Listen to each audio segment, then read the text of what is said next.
Haciendo un recap a lo que fue el día en el mundo hoy, sin duda, Lucas, es noticia ese lapidario mensaje o esa lapidaria advertencia del presidente de Estados Unidos, Donald Trump, al grupo terrorista Hamas. Hubo rueda de prensa, los periodistas le hicieron varias preguntas al presidente de Estados Unidos y una de ellas fue cómo va a garantizar el desarme de todos los miembros de Hamas. Eso le preguntaron hoy al presidente de los Estados Unidos, Donald Trump, Silvia, quien volvió de su maratónico viaje al Medio Oriente. Ujú. Muy rápido, estuvo tanto Esto en fue Israel tremendamente como rápido. en Egipto, y ya ayer sobre la medianoche estaba llegando de vuelta a la Casa Blanca. Ya en la mañana de este martes recibió al presidente de Argentina, Javier Milei. Estuvo atendiendo agenda ahí en Washington, pero justamente pues en medio de ese recibimiento a Javier Milei, el presidente argentino, siempre aprovechan los periodistas que tienen su espacio, porque de hecho Claro. Donald Trump lo abre siempre que está recibiendo a algún tipo de jefe de Estado o de gobierno, pues le abre espacio a los periodistas que por supuesto preguntan sobre Argentina, sobre el país que en ese momento pues está visitando y está en una visita de Estado en la Casa Blanca, Pero pero también sobre también temas de otros coyunturales. temas, y por supuesto le Claro. preguntaron sobre la noticia de esta semana, que es ese acuerdo de paz entre Israel y Hamas, y esto respondió el mandatario estadounidense. And if they don't disarm, we will disarm them. How will you do that? I don't have to explain that to you. But if they don't disarm, we will disarm them. They know I'm not playing games. Pues le preguntan al presidente Donald Trump y él dice, ellos se van a desarmar porque ellos dijeron que se iban a desarmar. Y si no lo hacen, los desarmaremos. Entonces le contrapregunta a la periodista y le dice, ¿pero cómo lo harían? Dice, no tengo que explicarte eso, pero si no se desarman, los desarmaremos. No estoy jugando ningún juego con eso. Hicimos algo monumental, liberamos rehenes, fue la respuesta del presidente de los Estados Unidos, que entre otras cosas hoy anunció que arranca la segunda fase de todo este proceso, ¿no? Segunda fase, Silvia, que hay que decirlo, y de hecho lo dijo Donald Trump en la rueda de prensa, arranca la segunda fase, aunque tenemos que hacer énfasis en que todavía el trabajo no está terminado en la primera fase. Ujú. ¿Por qué? Porque efectivamente el grupo terrorista Hamas entregó a los rehenes vivos este fin de semana, entre ellos al ciudadano colombo israelí Elkan Abogdot, pero no se ha entregado los cuerpos de los rehenes, de los secuestrados que murieron a lo largo de estos 2 años y que estaban allí en la Franja de Gaza secuestrados por Hamas. Claro, no se ha entregado la totalidad porque la última noticia, Lucas, fue que el ejército de Israel recibió 4 cuerpos, Sí. pero son más de 20 los cuerpos de rehenes que murieron en cautiverio. Son 28, Silvia, en total, y lo que pasa es que han dicho que, y esto lo dice Hamas, la devastación en la Franja de Gaza es tal que va a tomar un tiempo Pues todavía imagínese, la labor de recuperación exactamente. de esos cuerpos. Pero, pues lo cierto es que, claro, cuando usted ve la fase 1 del plan, incluye la liberación y la entrega de los cuerpos de todos los rehenes israelíes. La verdad, y es que como dice Donald Trump, vamos a pasar a la fase 2, pero el trabajo de la fase 1 todavía no está terminado porque todavía faltarían cerca de 24 cuerpos por entregar. La segunda fase del plan, entre otras cosas, Lucas, para saber exactamente cómo es que va a funcionar esto, va a abordar desmilitarización en Gaza, el despliegue de una fuerza internacional de estabilización y un plan de reconstrucción con apoyo árabe. Esto en medio del polémico anuncio civil que hizo el presidente Gustavo Petro el fin de semana de disponer de un oro de la SAE, la Sociedad de Activos Especiales, que es incautado a la mafia, para los niños en la Franja de Gaza. Claro, Silvia, el presidente Gustavo Petro, pues por supuesto ha estado muy metido en todo este tema. Decía hoy y hablaba sobre cómo el Batallón Colombia en el Sinaí ampliado debe alistarse para empezar a ser parte de esa reconstrucción de la Franja de Gaza y garantizar su paz. Y bueno, el presidente Gustavo Petro, de hecho, dijo que Donald Trump no lo dejó asistir al Sí, acto esa fue una de las en quejas Egipto, del ¿no? fin de semana. Sí. Fue lo que dijo. Yo no sé hasta dónde eso pasó, eso no sucedió. ¿Y Lo cuál cierto- fue la verdadera participación del presidente Gustavo Petro en todo este tema? Lo Pero, cierto es que, como usted dice, pues se ha planteado 2 propuestas para este proceso de reconstrucción de la Franja de Gaza, que por supuesto van a tener que ayudar, y de hecho lo decía Donald Trump este fin de semana, pues aquí hacen falta primero muchos recursos y va a tocar hacer mucho trabajo porque por supuesto la Franja de Gaza, Silvia, quedó absolutamente destruida. Claro, las imágenes son devastadoras. La gente empezó a regresar, Lucas. Toda la gente que había tenido que huir de la Franja de Gaza en medio de esos bombardeos durísimos de Israel a esa zona, y la gente vuelve y el relato de las personas es: no hay nada. Nos encontramos con absolutamente nada. Está todo completamente destruido.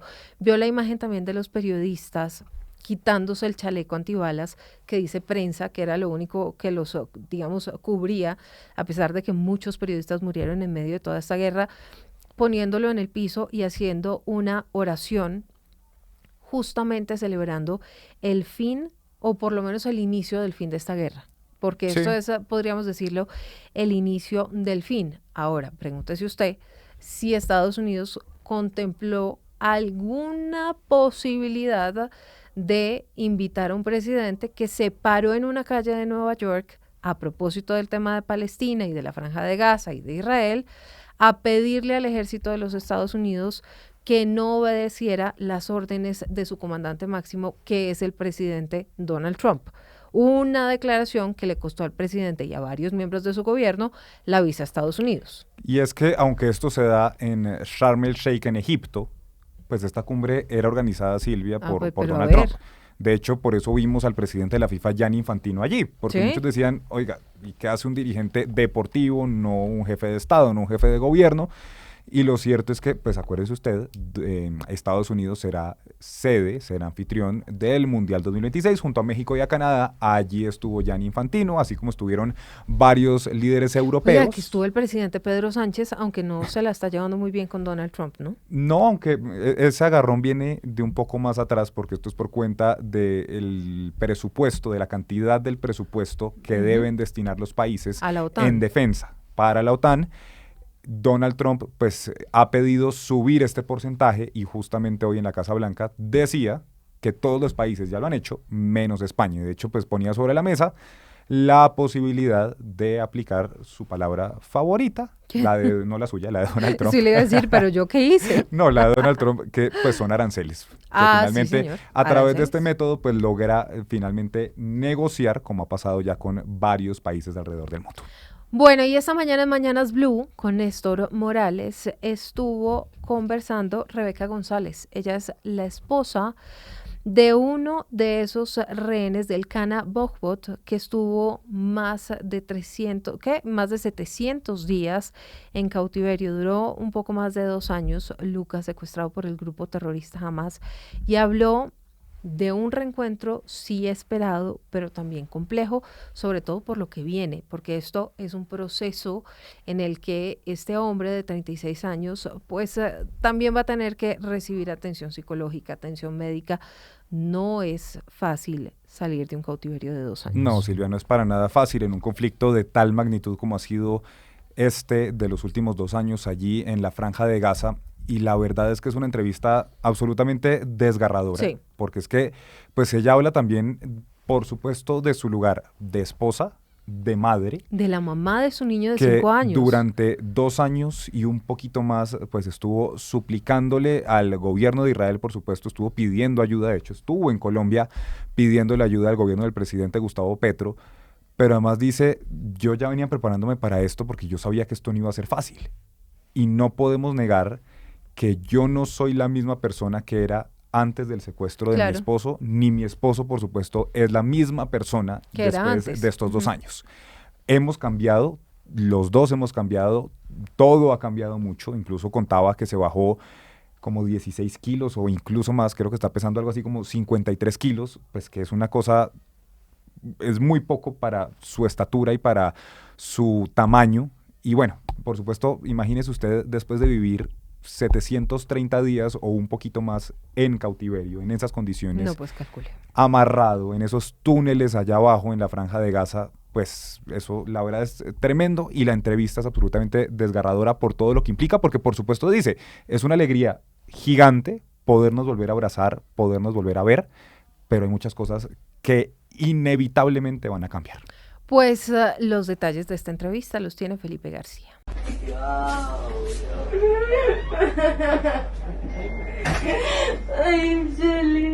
La madrugada marcó el fin de una espera de más de 2 años para Rebeca González. Su esposo, el Cana Botbot, fue liberado tras permanecer 2 años y 6 días como rehén de Hamás en la Franja de Gaza. El Cana, de 35 años, fue secuestrado en 2023 y estuvo cautivo bajo condiciones extremas. Según contó su esposa, durante todo ese tiempo estuvo descalzo, sin acceso a alimentos suficientes y con restricciones absolutas sobre su libertad. Hoy se encuentra hospitalizado en Tel Aviv, recuperándose de un severo cuadro de desnutrición y pérdida de peso. Regresó con 16 kilos menos. No puede comer en este momento nada pesado. Viene siendo 2 años con una desnutrición extrema. Mi esposo está pesando en este momento 53 kilos. Su hijo pequeño fue el primero en correr hacia él. Según dijo Rebeca, lo reconoció enseguida, pero también advirtió que la recuperación será larga. Gestos simples como ponerse zapatos o abrir un envase son ahora recordatorios del tiempo en cautiverio.